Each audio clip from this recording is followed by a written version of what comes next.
Alors, bonjour à tous et à toutes. Alors, on va commencer cette présentation du droit. Évidemment, vous l'aurez compris, la vidéo n'est pas tout à fait à jour. Donc, en revanche, ce qui va l'être maintenant, c'est le PowerPoint que je vais vous faire défiler. Alors, c'est pas à jour, notamment parce qu'il y a eu la modification de l'offre de formation en deuxième année et aussi en master. Donc je vais commencer par vous faire une présentation générale et puis ensuite, comme vous le savez, vous pourrez poser vos questions, mais à la fin via WooClap. Alors, je commence sur la licence de droit. Donc là, actuellement, vous êtes en deuxième année et vous êtes les derniers, si je puis dire, de la filière droit. Comme vous le savez, la filière droit, dès lors que vous validez, vous donne accès à la licence, donc à la mention droit, avec deux parcours. Ça n'a pas changé. Le parcours droit, management et gestion des organisations, donc qui donne un grade de double licence, dont je suis responsable, et le parcours droit et gouvernance publique, dont le responsable est Jérémy Martinez. Alors, s'agissant des effectifs de la promotion, il y a environ un maximum, on a une capacité maximum de 70 étudiants. Il y a en gros 45 étudiants dans la filière des MGO et à peu près 25 en droit et gouvernance publique. Bon, ça peut varier à quelques unités près, mais en gros, c'est à peu près l'équilibre.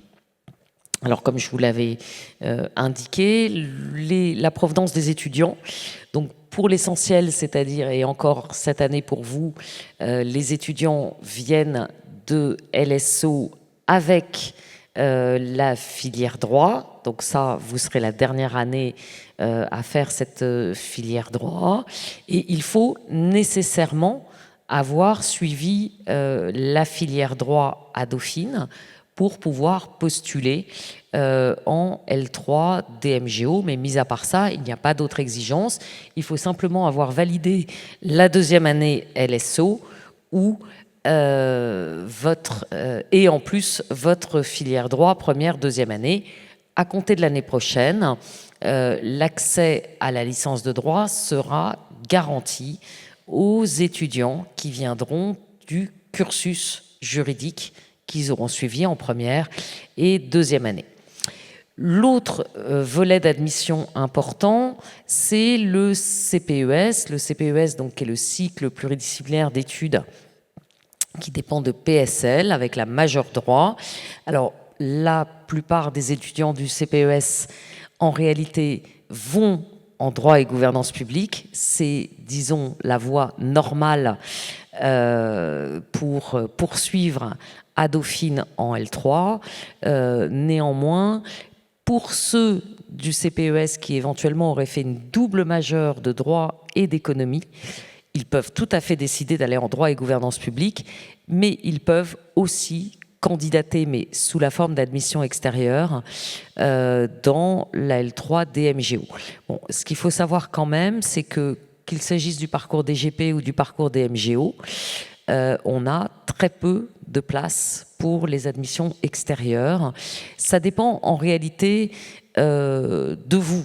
C'est-à-dire que ça dépend très largement de ce que choisissent les étudiants de la deuxième année de Dauphine. Parce que si vous choisissez tous de poursuivre en droit, on vous accueille, mais ça ne laisse plus place pour les extérieurs. Si en revanche, certains d'entre vous vont dans des filières sélectives ou décident de poursuivre plutôt en gestion, en économie, ce qu'ils veulent, là, évidemment, ça nous laisse un petit peu plus de place. J'en profite donc pour présenter, mais vous le connaissez déjà tous de toute façon, donc je n'ai pas besoin de le présenter, mon collègue Jérémy Martinez, dont j'ai dit qu'il dirigeait le parcours DGP, mais ça, vous le savez déjà.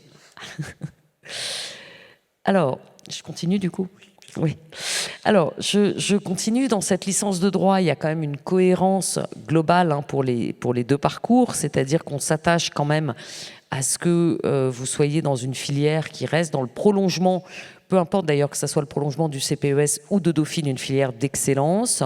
donc une excellence académique, avec un niveau d'exigence qui est important, des cours en anglais aussi, mais aussi une approche pratique qui est rendue possible et interactive, qui est rendue possible par des cours en petits groupes, du contrôle continu, un stage qui est obligatoire. Alors, soyons clairs, et on va y revenir, il y aura une diapositive sur le stage ensuite. Le stage, c'est vous qui êtes concerné, puisqu'il doit en principe s'effectuer entre la 2e et la 3e année. Et puis, une UE de comportement professionnel, ce qu'on appelle aussi les soft skills. Que ce soit en DMG ou en DGP, on est attaché à maintenir une certaine pluridisciplinarité. C'est-à-dire que ça n'est pas une licence de droit pure, parce que ça, dans l'ADN de Dauphine, il y a toujours la pluridisciplinarité. Alors bien sûr, par rapport au cursus que vous suivez en 2e année, ça sera déjà beaucoup plus spécialisé et la coloration juridique sera beaucoup plus importante, mais il n'y aura pas que des cours de droit, vous le verrez quand on vous présentera les maquettes ensuite. Et puis, dernière chose, la possibilité d'effectuer un semestre à l'étranger, elle est possible, mais il faut vous manifester assez vite en L2 parce qu'il y a peu de place. Le peu de place est lié à la difficulté de trouver des universités étrangères qui permettent de suivre à la fois des UE de gestion et des UE de droit. C'est pas toujours simple. On n'exporte pas toujours la pluridisciplinarité, donc ça, il faut veiller à cela. Alors, un mot, j'y reviens sur le stage. Donc, vous avez l'obligation d'effectuer ce stage qui n'a pas nécessairement un objet juridique entre la L2 et la L3, parce qu'il faut qu'ensuite vous puissiez le valider au titre de la L3. Donc, c'est pour vous familiariser à l'insertion professionnelle. Vous pouvez le faire dans n'importe quel domaine. Et les seules exigences, c'est qu'il y ait 4 semaines continues auprès du même employeur.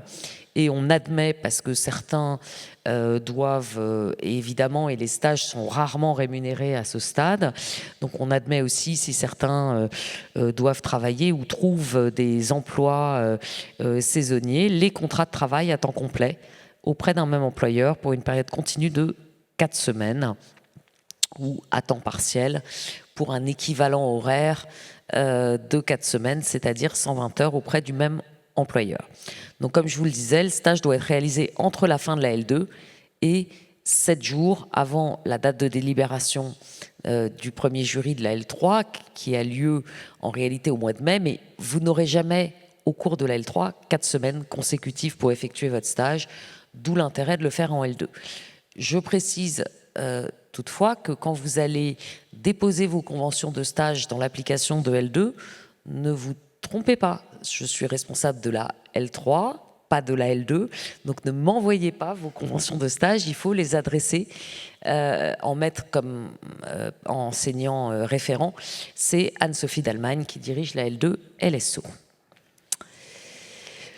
Voilà, alors ça je passe rapidement peut-être sur les droits d'inscription, vous les connaissez, ils sont les mêmes dans tout LSO, il y a un droit fixe en plus pour la double licence DMGO, le principe des droits progressifs et bien sûr des exonérations pour les étudiants boursiers et les étudiants de PSL. Alors, je prends maintenant quelques minutes pour vous présenter le parcours DMGO. Donc, c'est une double formation en droit et sciences de gestion, une double diplomation, ce qui signifie qu'à l'issue de la L3, vous êtes titulaire à la fois d'une licence de droit et d'une licence de gestion. Donc, il y a quelques cours communs aux deux parcours. Mais évidemment, en termes de nombre de CTS, une partie concerne la gestion. Vous allez suivre tous les cours fondamentaux de la L3 MGO, les 6 UE de la L3 MGO, donc avec les mêmes volumes horaires, sachant que du coup, ça vous offre une année de plus pour faire des choix. Faire des choix entre les masters de droit de Dauphine, dont on vous dira un mot après, mais aussi les masters de gestion. À l'issue de la double licence, vous avez accès à tous les masters de gestion de Dauphine. Alors, nous, vous verrez, la question des masters de gestion, elle sera traitée essentiellement lors de la présentation de la licence gestion. Mais donc nous, on va plutôt vous parler des débouchés pour les masters de droit et donc des débouchés professionnels, les professions juridiques, judiciaires, juristes en entreprise, conformité, les concours de la fonction publique notamment. Voilà, je vous donne une maquette, donc de la maquette actualisée de cette année du parcours DMGO. Comme vous pourrez le constater, donc il y a des cours de droit des sociétés, droit international privé, droit public des affaires, droit du travail, droits fondamentaux, contract law qui est en anglais, et les autres matières sont les matières de la licence MGO, mais vous avez des groupes dédiés à votre licence. J'insiste sur le fait que vous avez encore, et ça on y est très attaché dans les deux parcours, des matières aussi de droit public. Les matières fondamentales de droit public, au premier semestre droit public des affaires et droits fondamentaux, et on va voir au second semestre aussi, vous aurez le droit des contrats publics et des cours transversaux. Enjeux écologiques de la transition écologique, c'est pour tout le monde, c'est ni public ni privé. Donc on garde cette double coloration public-privé, d'abord parce que c'est essentiel aujourd'hui dans une formation de juriste, même en droit privé, d'avoir des solides connaissances en droit public et réciproquement, et parce que ça va vous laisser encore... une fois que vous avez choisi en L3 d'aller en droit, ça vous laissera aussi ce choix-là, éventuellement, de continuer, pourquoi pas, dans certains masters de droit public. Je laisse la parole à mon collègue Jérémy Martinez pour vous présenter le parcours droit et gouvernance publique. Merci beaucoup Juliette. On m'entend? Oui. Alors pardon pour le retard d'abord, petite confusion d'horaire. Je suis content de revoir des têtes familières. Alors je vais présenter le parcours DGP dont je suis responsable. Merci à Juliette de l'avoir indiqué, ça me dispense de me présenter. Le parcours DGP, c'est donc principalement alors, le même message pour la DGP que pour DMGO, c'est-à-dire principalement, mais pas uniquement, des connaissances en droit public. Alors, complété par enseignement en droit des affaires et pluridisciplinaire, on va le voir dans les parcours et dans la maquette. L'idée, c'est donc de s'orienter vers le droit public, mais sans jamais vraiment perdre de fil le droit privé et la pluridisciplinarité, pour une raison simple, c'est que les étudiants CPES qui viennent intégrer la DGP, donc la promo DGP intégrera CPES et des étudiants dauphinois. Ils deviendront tous dauphinois en troisième année.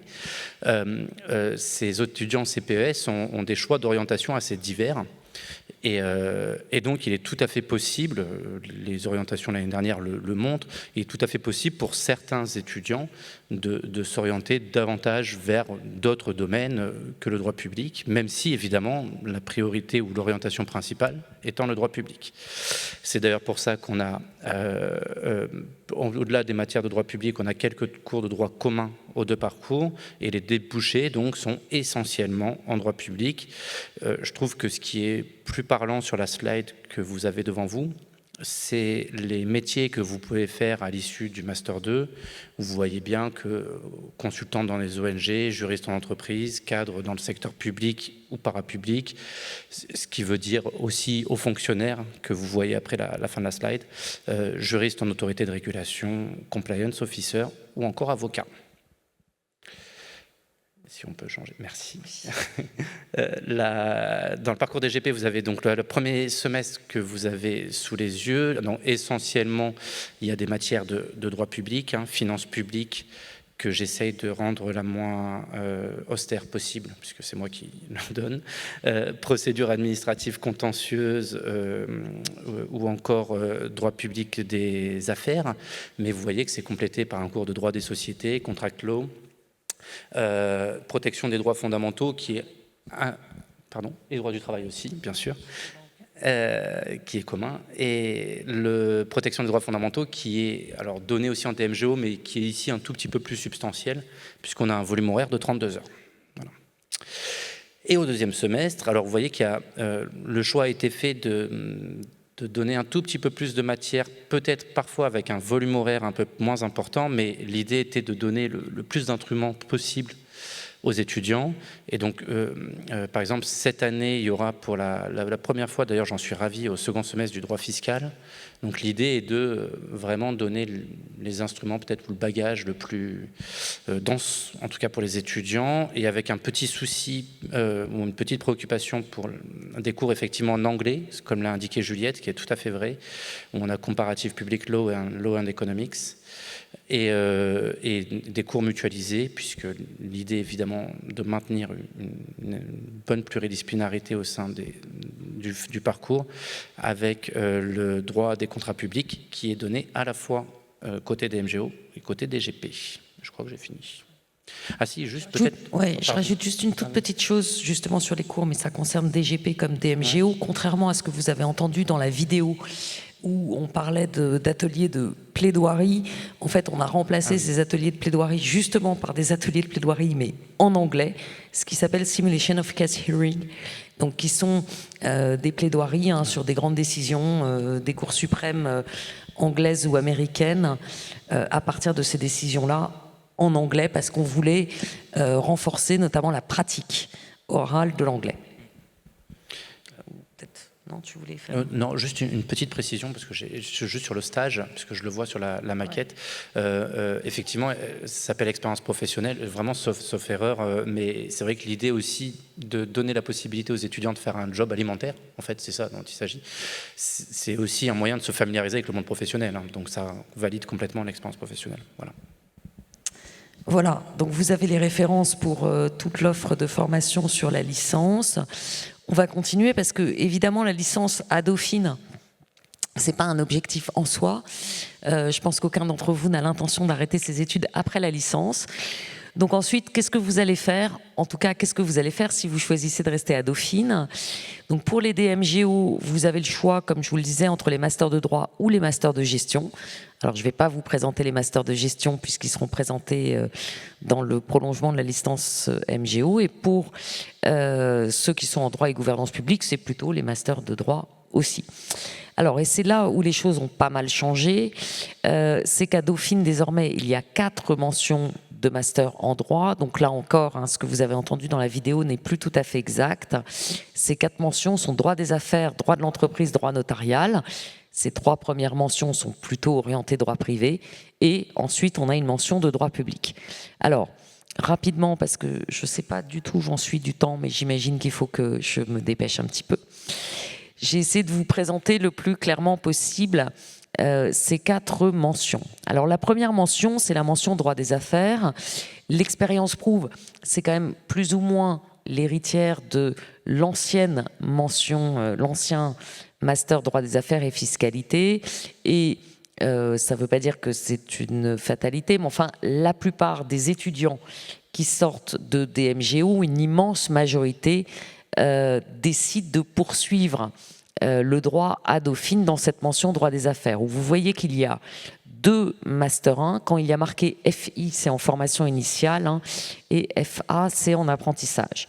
Donc 2 Master 1 de droit des affaires, un qui est intitulé droit des affaires et l'autre droit européen et international des affaires, dont vous avez les responsables que de toute façon vous aurez en cours en L3, avec une idée commune à ces 2 Master 1, c'est que on a créé des maquettes destinées à vous permettre de passer l'examen du barreau dans les meilleures conditions en fin de Master 1. Donc il y a un socle commun à ces 2 Master 1 extrêmement important de matière commune, notamment en droit des affaires, pour vous permettre de passer, ou en procédure, pour vous permettre de passer l'examen dans de bonnes conditions.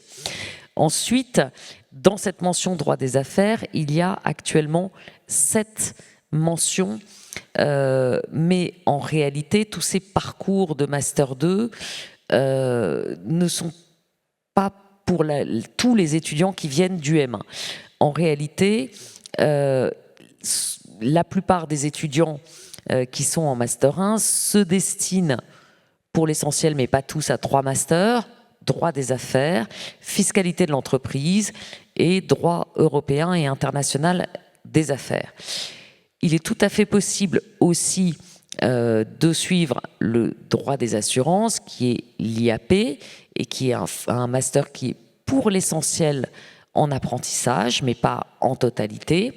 Et ensuite, il y a 3 parcours rattachés à ce master, mais là, qui en général, n'accueille que très peu d'étudiants venus du M1, soit parce qu'ils sont faits comme un second M2, soit parce que ce sont des étudiants de l'extérieur, des étudiants internationaux, notamment c'est le cas pour l'English Track.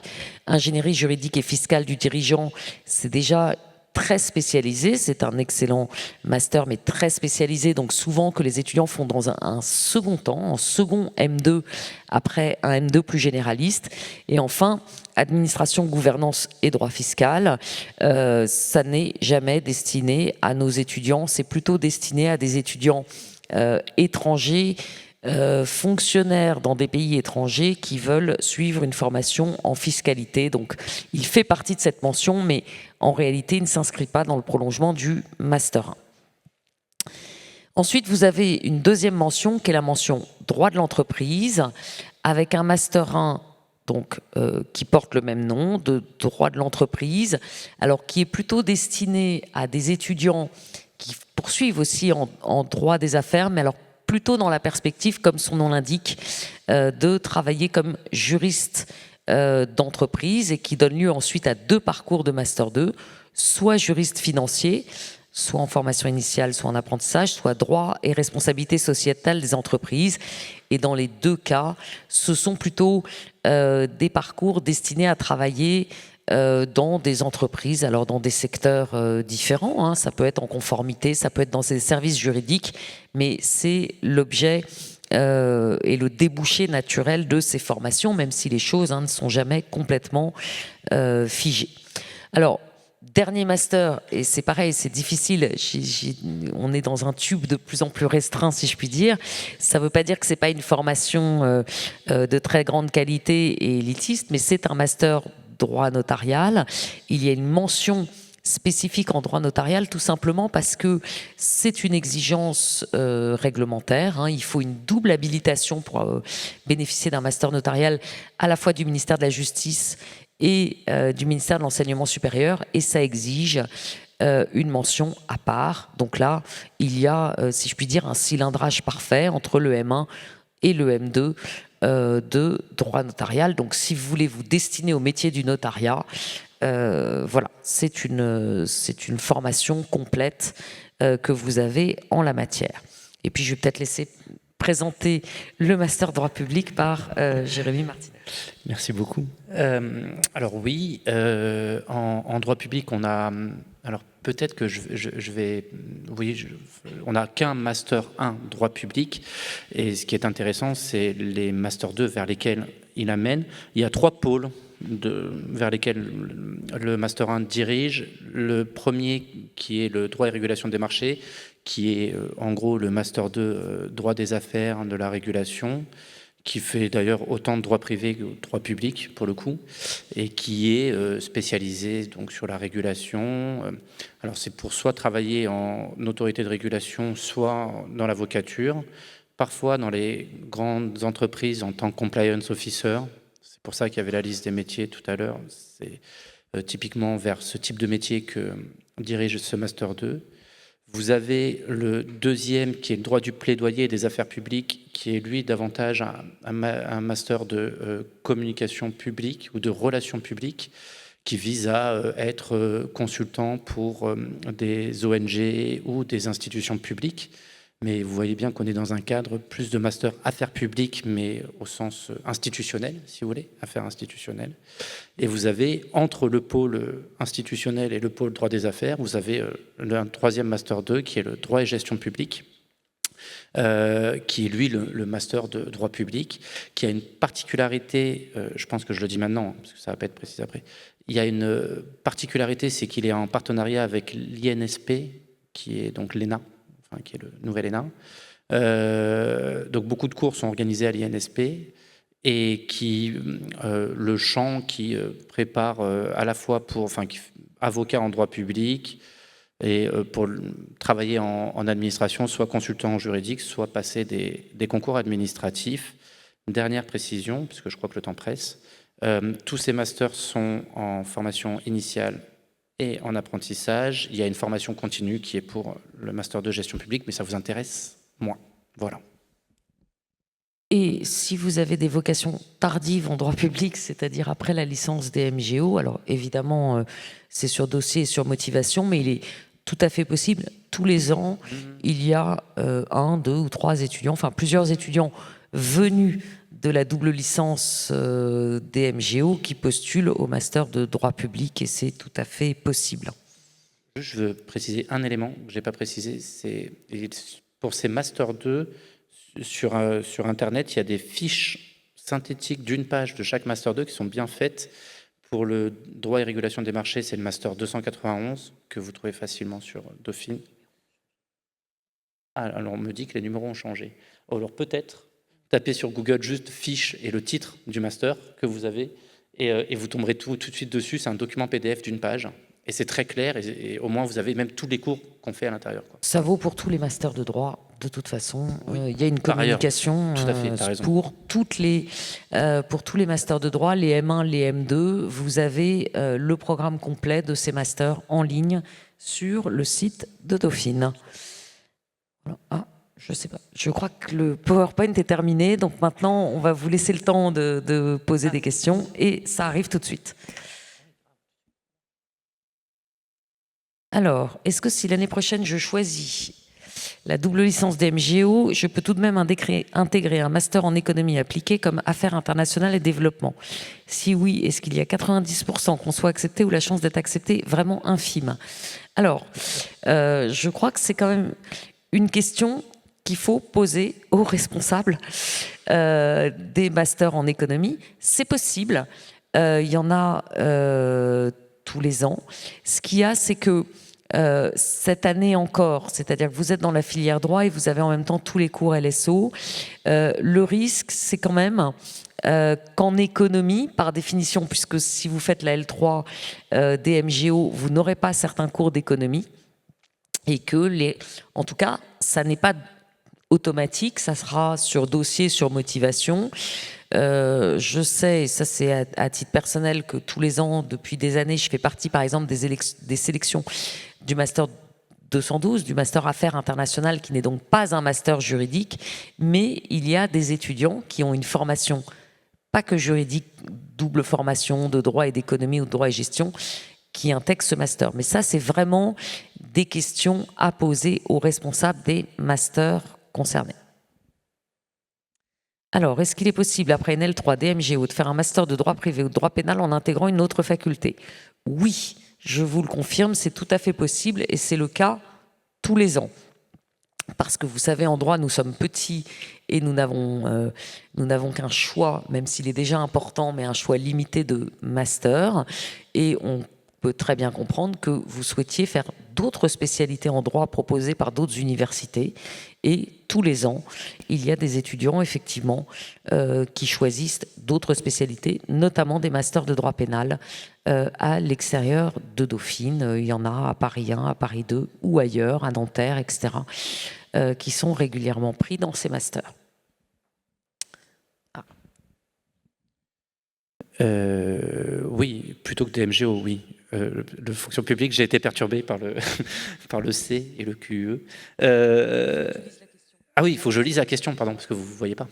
Pour passer les concours de la fonction publique, est-ce qu'il est conseillé de s'orienter vers le DGP, vers la DGP? Oui, plutôt que des MGO, oui. Et ensuite, en fonction des attraits ou des concours envisagés, une orientation en Master 1 se discutera, parce qu'à mon avis, il faudra choisir le Master 1 en fonction du type de concours qui est envisagé, et peut-être le Master 1 le plus efficace pour viser le plus grand nombre de concours de la fonction publique. Mais oui, il vaut mieux à choisir DGP plutôt que des MGO, mais je ne veux pas être mauvaise langue. Non, non, et puis j'ajoute que aussi, dans la perspective des concours de la fonction publique, il y a un institut qui a été créé, qui est un institut de l'action publique aussi, à Dauphine, qui permet de préparer un certain nombre de concours administratifs. Là aussi, vous avez toutes les informations sur le site de Dauphine, donc qui ne passent pas forcément par par les masters de droit, mais oui, a priori, la formation droit et gouvernance publique est quand même plus adaptée au départ. D'autant plus, juste pour clore, parce que c'est une question récurrente, donc d'autant plus que la préparation pour les concours pour la fonction publique, alors évidemment le choix du master est important, mais ce qui compte, c'est un peu comme le barreau avant, c'est-à-dire ce qui compte, c'est le choix peut-être du deuxième master 2 qui sera directement utilisé pour préparer les concours de la fonction publique, pour travailler uniquement les concours de la fonction publique. C'est ce qui se fait fréquemment, il y a des belles prépas Paris 1, Sciences Po, pour préparer les concours. Oui, mais je parle... Alors oui, tout à fait, mais je parle des Bac plus 5, 6, quoi. Voilà. Alors, pour passer le concours de l'ENM, quel master est le plus favorable? Alors, pour passer le concours de l'ENM, il y a quand même une dominante importante de droit privé à l'ENM. Donc là, il faut plutôt vous conseiller, en tout cas pour la licence, de passer par la double licence DMGO. Ensuite, pour les masters, c'est un peu difficile de vous conseiller. Ce qui est sûr, c'est qu'à Dauphine, on n'a pas de master directement orienté vers la préparation de l'ENM. La plupart des étudiants qui préparent le concours de la magistrature viennent en gros de 3 types de filières,